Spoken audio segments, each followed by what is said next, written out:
Welcome to part 2 of the video. Full disclosure, my device ran out of storage. So if there's an abrupt end to the last video, that's why it is. However, luckily I didn't lose it and I can continue on. So this is part 2. So as I was saying, this line here, this curvature needs to match this curvature, and you would do another circle on the inside, okay? If we have a look there, that matches this curve here, but then you would rub that out. Okay, so that's that part. You would then do that the same, and you'd have to make sure that this peg and this peg would be the same height. Okay, so they line up. So I've drawn that in to save a bit of time, and that's that. Okay, so that's that part done. Then I'm looking, so I need to taper this in. So I've done my point, so that makes it easy. And I'll do that like that. I've done that a bit off, but I'm not going to rub out because I'm trying to speed through these. That's that. Now, those obviously don't match up with isometric, but these would, because they're still parallel. So they apply. So you connect that one, you connect this one, and then it's the same thing, really, in terms of where the plugs are. You need to do the same again. You know, there's a circle that protrudes out here, which is what the head connects to. And you would have 2 circles here with the arms. Now, if I was doing an exploded diagram all the way, I could do the arms as separate pieces, but I've decided to draw them on. It's up to you, depending on your shape, how you would do that. So I don't need to explain this because we've done this before. You'd plot out your box, you'd put your 4 points, like so. And then you would do the same here. The only difference is you're not going to this grid anymore. At this point, you rub that out. You are making sure your circle sits so they're parallel with these lines, okay? And then you would draw a box there, do your 4 points, draw your circles in. Done that already, okay? Then, of course, when you've got that, you need to connect these lines to the base of the neck, I guess we would call it, and then that circle needs to match up here. This circle would need to match here, okay? Again, you can see I'm rushing a little bit, but now the arm, a little bit trickier, but you would imagine, okay, well that bit, this part, the curvature there, that remains, okay, but of course that won't. So you would say, okay, well, I've put the arms in a specific angle. You'd say, how much are they coming out? They're coming out about that much, but they don't go all the way to the end. They stop about there, and then the arm goes down, and it's more and less from this angle level with that line. So I'll go down. Oh, this needs to be parallel, so this would go along. There is an elbow. Look what the elbow is.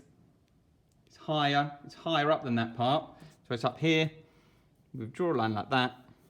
And then try and match that curve there. Try and match that here. So we would put that curve in, like so. Okay, this arm you're not really going to see. You might see a little bit of a bump. So I would put something like that. You would line it up. Actually, I've done that wrong, haven't I? That would be a bit lower. It would be lower down. So ignore that one. I've just made the mistake of not thinking before I put pencil to paper, which I keep saying for you guys not to do. So make sure that is level. It's parallel with this, remember. And then you probably would get a bit of a bump on that side. Then, of course, you rub out your lines you don't need. Okay, put your curve in. So I'm going to say you'd see about that much there. And remember, thick or thin line technique. I've talked about this before. For the outer edge, the most outer line, you can draw these thicker, and it just makes the picture pop off of the page, really, jump off of the page. Okay, so it's around the outer edge. So I've done that. Last thing I'm going to talk about in this video, I'm going to say about the 2 hands. So I've drawn them in like that. I've got one that's already drawn, and I'm going to explain how I did it. So it is an unusual shape, actually, the hand. Okay, can we see that? Hopefully we can see that. Focus is not great, but we're going to do that, aren't we? So again, everything I do is a box, tick, crow's foot, garden fork, do a box. I look at the length, so it was that long. So again, I put that curve in, you look at the front, and I drew that curve in like that, and I drew another curve in. Now, this box we will rub out, but we know that line is like that. We know this line's like this. and then look at the length, and that curve there needs to match. So I'll put that curve in like that. And again, that measurement should be the same as that measurement. The curve should be uniform. Then it has almost like a little box on top. So tick, crow's foot, garden fork, boxes are easy, or the easiest thing out of the lot. Okay, then we've got a spherical shape, 2 straight lines, and then you do another circle like that. Now, you get to a point where you get more confident drawing circles in isometric, so you don't need to put your box. To begin with, doing these points and then drawing within them is great. Practice makes perfect. It's taken me a long time to get to this stage, but you do get to the point where you can kind of see it by eye. You can draw a circle like that and you know, actually, does that look right? Or if it doesn't look right, why does it not look right? And again, you have your item in front of you. You should be looking at this item as much as you are looking at the piece of paper in front of you. There's no point having this item and then putting it over to the side and not looking at it.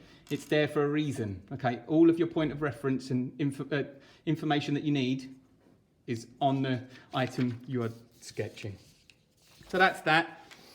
And then here we've got the final hands. Now, if you're going to nitpick, you probably would say these would be a bit lower down. I've just put them on the page just so that they can fit nicely, okay? I will, in the third video, I will show that I added the graphical information to the front as well. So, and again, that I've drawn a bit lighter because actually it's like a print, isn't it? These lines you should see more because that's the actual shape. This is like been printed on. Can we see that all right? Lovely little police officer uniform. The focus is not great on my iPad. Yeah, you can do that if you want. If you're not comfortable doing that and you just want to do your shape, that's absolutely fine, okay? Now, some of you may want to stop here. You may not want to watch part 3.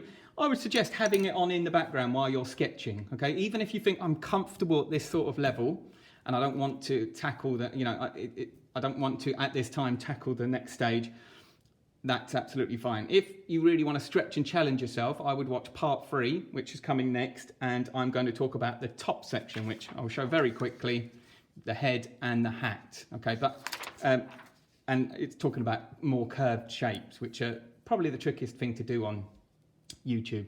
Up to you. I would at least give it a look, but it may be that you're comfortable just drawing an exploded diagram at this sort of stage and you don't want to add other pieces, okay? So up to you. I'm going to stop this video now and stay tuned for part 3.